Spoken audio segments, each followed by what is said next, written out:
E para a gente falar hoje, complementar tudo isso que eu estou falando para a igreja, Isaías 53 diz assim, na minha versão, versículo 1. Quem creu em nossa mensagem, é a quem foi revelado o braço do Senhor, ele cresceu diante dele, como um broto tenro, e como uma raiz saída de uma terra seca. Amém? Ele não tinha qualquer beleza ou majestade que nos atraísse, nada havia em sua aparência, para que o desejássemos. Foi desprezado e rejeitado pelos homens, um homem de dores, experimentado no sofrimento, como alguém de quem os homens escondem o rosto. Foi desprezado, e nós não o tínhamos em estima. Versículo 4. Certamente ele tomou sobre si as nossas enfermidades, e sobre si levou as nossas doenças. Contudo, nós o consideramos castigado por Deus atingido e afligido. Mas ele foi transpassado por causa das nossas transgressões, foi esmagado por causa de nossas iniquidades. O castigo que nos trouxe a paz estava sobre ele, e pelas suas feridas fomos curados. Amém? Feche seus olhos, coloque sua mão no seu coração, aonde você gosta de colocar, para cima, fechando ela, em reverência ao que foi lido, em reverência ao que Ele é para você. Fale com Ele mais uma vez. Eu sei, nós sabemos que você fala com Ele todos os dias, e desde o momento que você entrou aqui, a palavra do Senhor diz isso: você pisou no Santo dos Santos, e você não pode sair daqui a mesma pessoa que você entrou.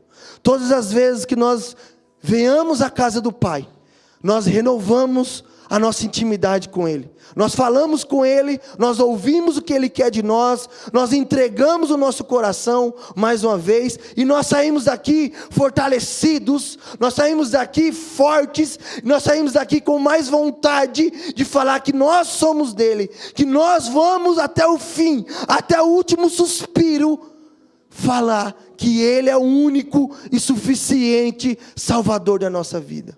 Senhor, em nome de Jesus, obrigado, porque nós estamos agora, ó Pai, contemplando a Páscoa.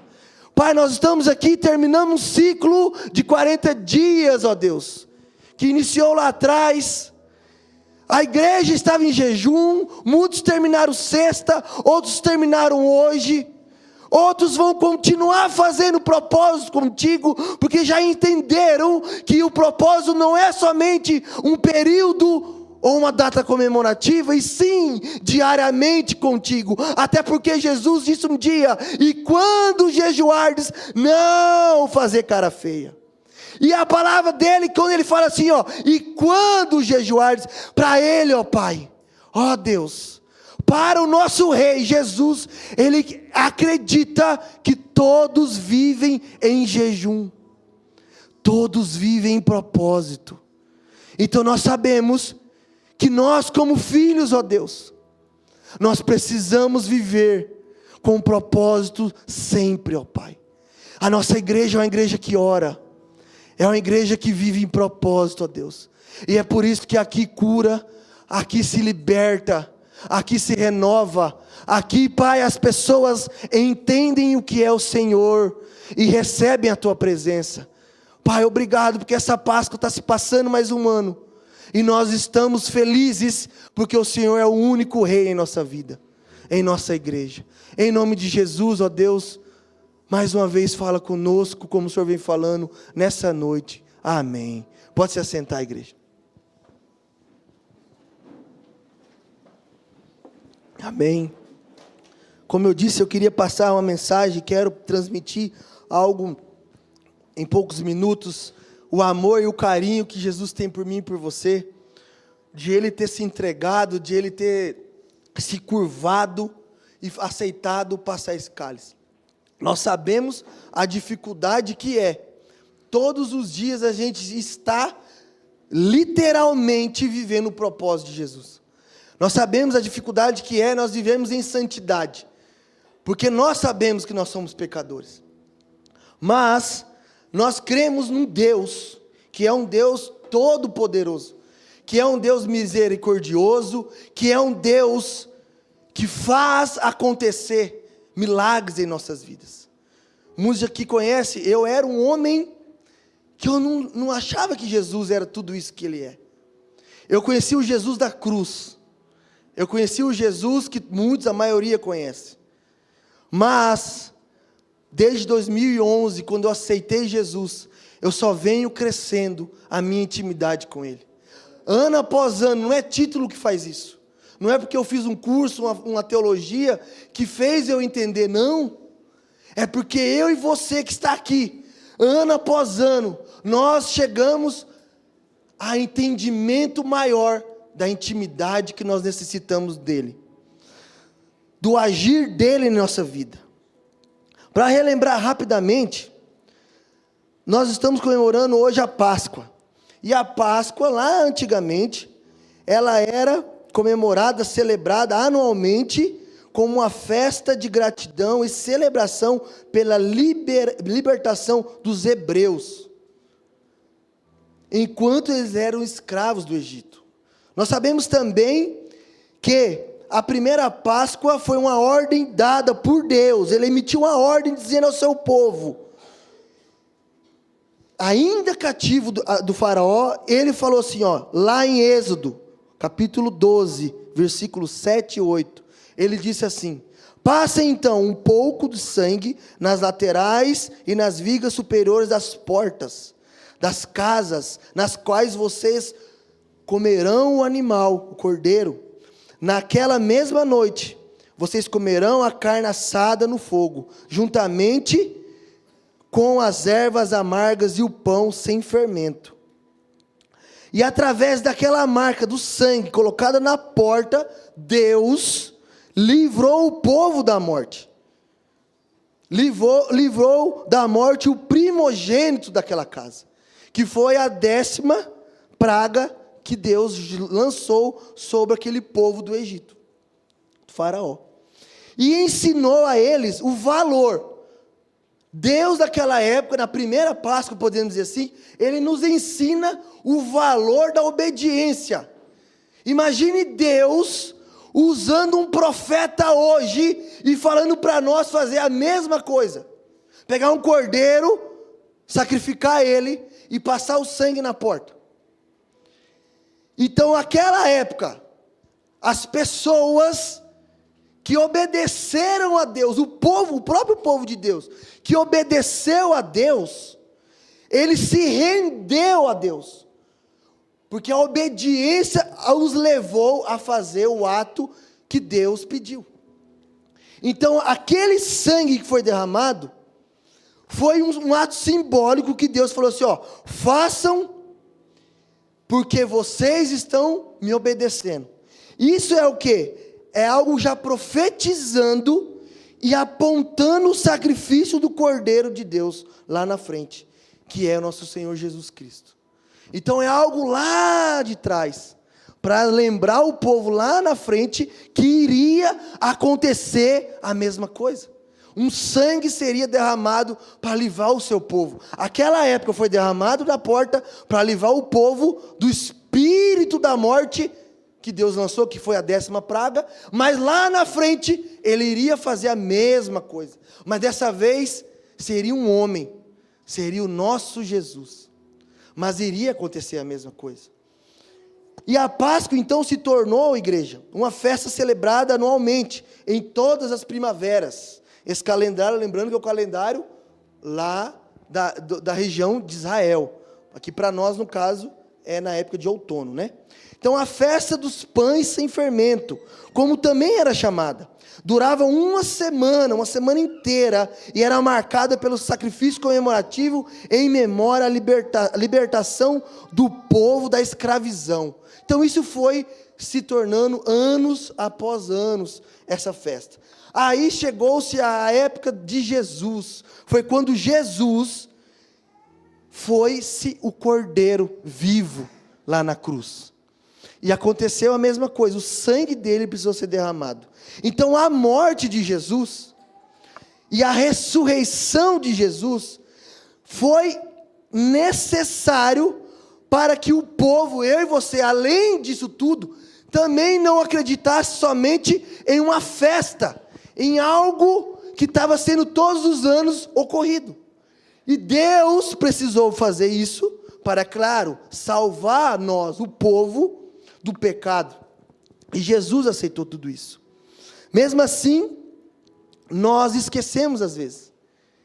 Às vezes as pessoas levam a brincadeira o que aconteceu na cruz. Às vezes, nós esquecemos a dor que Jesus passou. E muitas vezes nós estamos com uma dor, uma doença, uma situação na nossa casa, e nós não paramos e não fazemos o que nós fizemos aqui no início do culto. Calma lá, eu estou doente? Deixa eu refletir. O que o homem que se entregou na cruz passou por mim? O homem que nós lemos que era feio, que ninguém via beleza nele, como nós lemos agora em Isaías, que ninguém poderia dar crédito a ele. Não é um homem lindo como é visto aí fora, de olhos azuis, cabelo pranchado, né? Não. Quando eu olho esse homem, eu tenho até dó. Eu creio que ele é um homem normal, vamos dizer assim. Até se for pesquisar muito aí, alguns estudiosos dizem que é um árabe, né? Na época lá. Então ele é moreno, narizão, cabelo às vezes ruim que eu falo assim, não é lisinho, né? Às vezes ruim para uns, para outros não. Cabelo mais duro, né? Ou não cacheado. Às vezes o cabelo sem tomar banho, que nem você encontra as pessoas na rua, né? Nunca tomou banho. Ali é um cabelo ruim. Não é um cabelo cacheadinho, bonito igual o meu e o seu. Não é um cabelo liso igual o meu e o seu. Não. Pode ser que seja uma pessoa que estava muito tempo andando, fazendo as missões, e na hora da morte, ele não foi morto bonitinho, passado maquiagem. Ele é um homem como eu e você, sofrido. Ele é um homem que tem as mãos machucadas. Ele é um homem que se entregou por nós. E às vezes nós passamos dias e dias com problemas em casa e esquecemos que a única solução que nós temos é com esse homem. Esse homem, igreja. O sangue de Jesus se manifestou nas profecias contidas no Velho Testamento. E a lei foi cumprida. Deus manteve-se fiel, ele cumpriu, ele falou o que ia acontecer e aconteceu. E a partir então desse acontecimento de Jesus se entregando na cruz, todo o rumo da história humana se mudou. Então existe nós seres humanos antes de Jesus e após Jesus. Eu e você, nós somos o que somos porque nós tivemos ele lá um dia. E é pouco falado, é pouco pregado. As igrejas pregam somente cura, libertação, não discordo, está certo. Prosperidade também está certo. Mas poucas pregações sobre ele. Eu trabalho viajando, como muitos sabem, né? E sempre estou visitando igreja, que eu não posso estar aqui nas quarta ou quinta. Sempre eu visito a igreja de Maringá, né? Onde estou, Pato Branco, Campo Mourão, igreja. As pessoas perderam o temor ao sangue de Jesus. As pessoas só querem levar uma novidade boa. Ó, façam isso, façam aquilo. As palavras dizem isso, diz aquilo. Vai dar certo. Esse ano vai ser o melhor ano da sua vida. Você vai conquistar, você vai ganhar. É isso que está acontecendo lá fora. Nós temos que dar glória a Deus, porque a nossa igreja é uma igreja que ensina, é uma igreja que mostra a verdade. E é por isso que eu e você estamos aqui, para buscar a verdade que há nessa igreja, que há na Bíblia, que é a verdade que Jesus morreu, que é a verdade que Ele é um homem sofredor, que Ele não é um homem modelo, Ele é um homem sofrido, Ele é um homem que lutou trabalhador como homem, e Ele é um homem em propósito, porque Ele é o próprio Deus, porque Ele é o Salvador. E sabe aquela doença que você tem na sua casa? Ele sabe que você tem. Ele sabe que o seu familiar está doente. Ele está contigo. Só que é tudo no tempo dele, como o pastor falou no início. Às vezes nós esquecemos que é o tempo dele, é na hora dele. Eu fui o último na minha casa a aceitar Jesus. Eu me renegava, eu ia lá, visitava. Eu estava até falando com a Vânia, quando que eu aceitei Jesus? Não lembro o mês, eu ficava assim, ó. Comecei a ir na igreja, lá em Cascavel, e eu falava assim, esse negócio de aceitar Jesus aí, eu já sou de Jesus, por que eu tenho que levantar a mão e ir lá? Por que eu tenho que me ajoelhar, ser ungido? Não preciso disso. Para que isso? Meu coração era ferido, era duro, porque eu achava que eu já era Jesus. Não, mas eu já participei de vários retiros. Eu sempre fui em retiro em igreja. Então, para que eu preciso aceitar esse Jesus?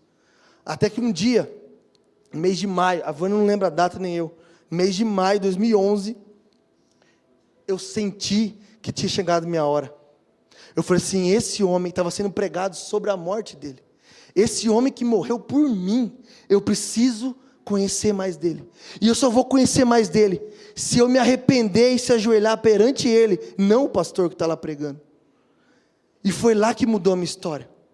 Foi quando eu entendi que aquele homem que estava sendo falado, que eu nunca vi, que eu nunca senti ele na minha frente de olhos, e eu nunca tinha sentido como um vento, né? Um sopro de vento. Eu falei, eu quero sentir o que esse povo está falando que existe. E eu comecei a sentir. E gradativamente eu comecei a ter uma intimidade. Preciso melhorar muito, eu creio. Você, nós, todos os dias. Mas eu não dou passo atrás. Eu faço como Paulo, estou fraco, mas eu vou para frente. É isso que você tem que fazer. Irmão, se você está fraco na nossa igreja, se você está fraco na sua casa, não importa onde você estiver, faça como Paulo, é aí que você está forte. Se entrega em jejum. Sabe quando que mudou a minha história com Deus? Foi quando eu aprendi a orar na madrugada, irmão. Foi quando eu aprendi que foi lendo Jesus.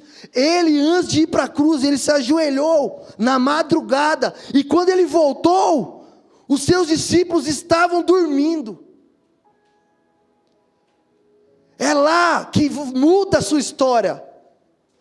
Aqui na igreja, um oxigênio que nós temos, ouvindo dos pastores, dos líderes, pregadores, dos louvores. Só que sabe aonde que você vai ter a real intimidade para perdoar os pecados que ninguém sabe? O dia que você roubou, o dia que você traiu, o dia que você fez algo de errado, o dia que a sua língua foi muito forte e que você matou uma pessoa com uma palavra. Sabe aonde vai ser curado o seu coração de raiva, de rancor, de pessoas que um dia fez algo por você e ninguém sabe? É lá no seu quarto, na madrugada. De lá para cá, nunca mais eu tive raiva de alguém. Eu não sei o que é isso. Eu não quero me vangloriar, não. Eu estou falando que o Espírito Santo está me falando, mandando eu falar. Eu não sei o que é ter raiva. De lá para cá já se faz uns 10 anos. Eu tinha uns 3, 4 anos de conversão. De lá para cá, irmãos, já me roubaram, já me traíram. Homens, não minha esposa. Já falaram mal de mim, já inventaram coisa minha no meu trabalho. Já me colocaram em situação em que eu tive que ter firmeza e falar, é isso mesmo. Para tentar mudar a minha história. Isso pode acontecer com você também, eu sei que acontece. Mas Jesus estava lá comigo. Sabe quando eu ficava sabendo assim, nossa, o cara acabou de entrar na empresa, não tem nem 2 anos, já vai ser gerente. E eu tenho 15 anos, por que eu não? Ao invés de eu ficar com raiva da pessoa, eu ia lá para o meu quarto orar. Eu fiz como Jesus, antes de eu ir para a cruz, eu vou orar. Jesus fez isso. Vai e ora no seu quarto, filho. Conversa com Ele. Ele vai quebrar todas as correntes amarradas na sua vida. Ele vai arrancar tudo que jogaram contra você. Toda inveja, toda maldição do passado, de parentes, seja lá o que for. De vizinhos, de chefes, de amigos.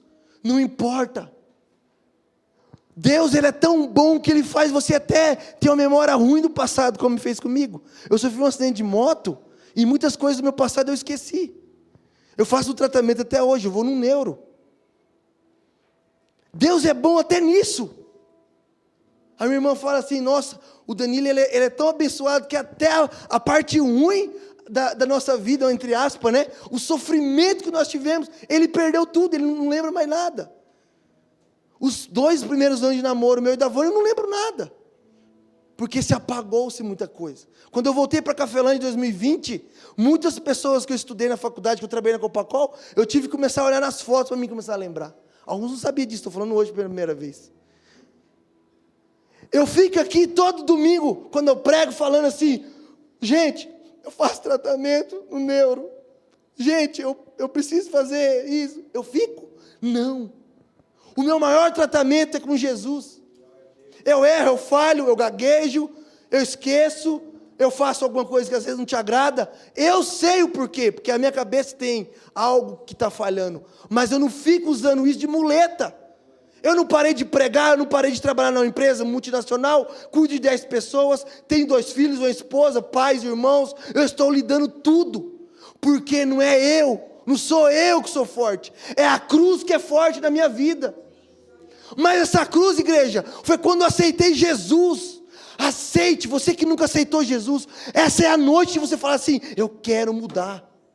Você que está separado da cruz, você que se sente longe de Jesus, faça merecer, porque Ele morreu por você, volte para Ele, mude a sua vida, porque Ele te ama.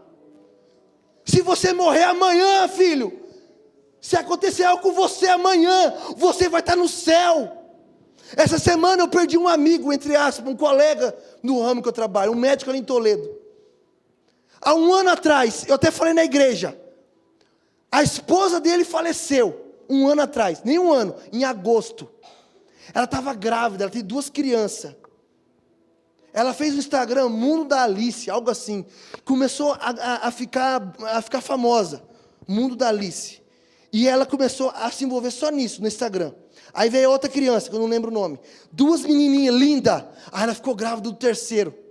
O terceiro, ela grávida, ela ficou doente. E ela faleceu junto com o bebê. E eu fui no velório, o ano passado, pastor. Uma dermatologista lá em Toledo. E lá no velório, aquilo marcou a minha vida. As 2 menininhas dela fez um desenho e colocou em cima dela. E eu falei, meu Deus, essas crianças precisam conhecer Jesus. Porque são órfãos de mãe, que é difícil. Espero que Deus abençoe e mude, e que esse homem aceite um dia Jesus. Que tinha um médico lá junto, que ele é da igreja. E eu falei com ele, falei, doutor, vai lá, acompanha essa família, eu não posso estar aqui sempre. Ah, mas é difícil, não é assim, né? As pessoas, não, mas ora, jejua por ele. Porque ele também vai precisar muito das crianças. Não faz um ano, essa semana, a Aline, que todo mundo conhece, me mandou mensagem chorando, Danilo do céu. Ele faleceu. Eu falei, não acredito. Eu falei, foi infarto dela? Eu acho que foi. Aí ela foi pesquisar e parece que foi. Agora são 2 crianças órfãs. A nossa vida é assim. Um homem de 40 e poucos anos. Nós temos que estar preparado, igreja. Sabe por quê? Porque Jesus se preparou por nós. Olha só. Existem 3 coisas, rapidinho para falar para vocês, que Jesus conquistou na cruz para mim e para você. As 3, eu vou falar as 3, depois eu coloco o contexto. Primeiro, Jesus na cruz garantiu portas abertas para o acesso direto com Deus. Até lá ninguém tinha acesso. Se Jesus não morre, eu e você não tinha acesso. A nossa oração era vã, era inválida. Para quem crê em Jesus, é assim, ponto final. Se você ora somente buscando orações do Velho Testamento, amém, glória a Deus. Só que lembre-se que você tem que lembrar que foi Jesus que conquistou isso. Segundo, Jesus na cruz, ele venceu algo que era invencível, a morte. Foi por causa dele que eu e você conquistamos a vida eterna. Aleluia, glória a Deus. Xaramala. Oh Deus. E o terceiro e final, o mais importante conquistado na cruz além da eternidade, foi a prova que Jesus é a única e suficiente, é a única forma da nossa salvação. Porque Ele é o único e suficiente Salvador da nossa vida. A mais importante causa de Jesus na cruz foi isso. Foi que Ele garantiu as portas abertas para com Deus. Você pode orar, Deus vai ouvir, e na hora dele, Ele vai agir e vai falar com você. Segundo, Ele venceu a morte. E terceiro, Ele nos garantiu que é através dele, que a prova que Ele é a única forma de salvação. O resto é complemento, se você for pesquisar. Se você quiser só essas três coisas, igreja, o resto que a gente prega aqui é complemento. É só a cerejinha do bolo. O resto é complemento. É para a gente ficar enfeitando o bolo. Mas o bolo mesmo, o que a gente quer mesmo para a vida, é isso. É ter acesso a Deus. Quem não quer ter acesso a Deus, meu Deus? Falar com Ele todos os dias, ouvir Ele, sentir Ele, entender o tempo dEle. Não é a hora ainda. Opa, agora é hora. Não é muito bom isso. Outra coisa é entender que Ele é a única forma. Não adianta eu ficar pedindo para outros. Se alguém aqui ainda pede para outros, cuidado. Só tem Ele como santo. Só tem Ele que morreu. E Ele fica triste quando alguém duvida dEle. Porque Ele não duvidou que você um dia ia amar Ele. Ele não duvidou. Ele falou, eu vou. Porque o povo que era gentil não vai ser mais. Vai ser acolhido como filho. Aleluia. Jesus, igreja,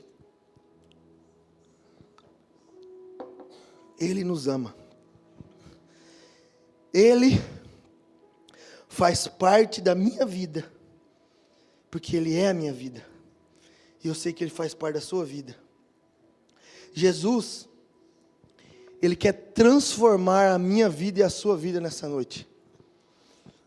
Às vezes você acha que sua vida já é transformada. Cuidado.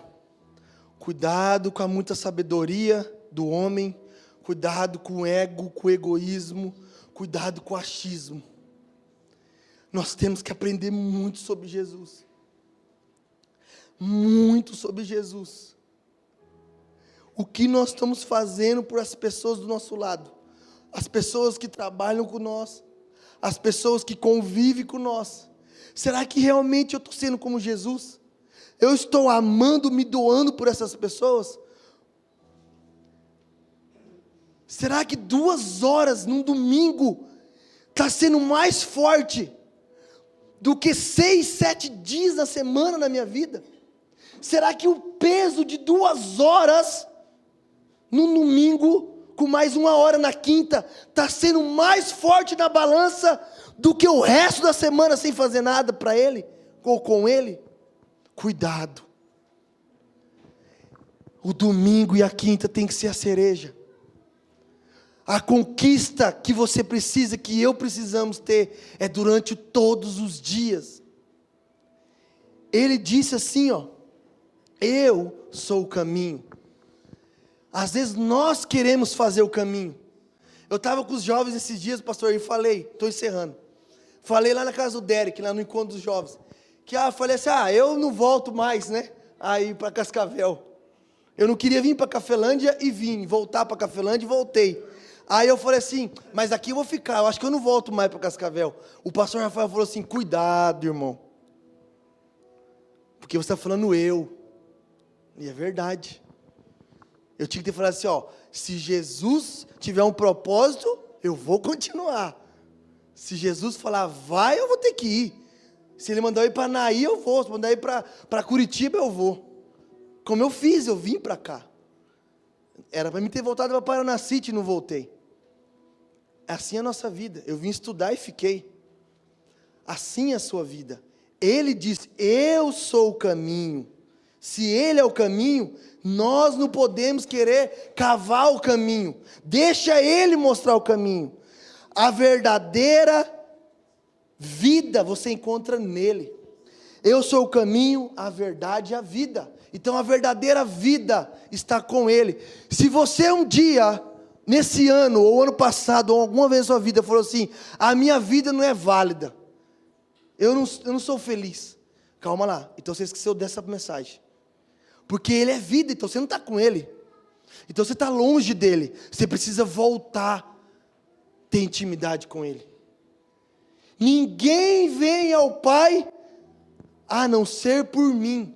Então pera lá, se eu estou triste, se eu me sinto depressivo, se eu estou achando que a minha vida não é válida para minha esposa, para meus filhos, eu estou afastado de Jesus. Simples. Então eu não vou conseguir chegar ao Pai. Se eu partir hoje, eu estou afastado dEle. E Ele deseja que nós estejamos com Ele. Eu gostaria que você ficasse de pé.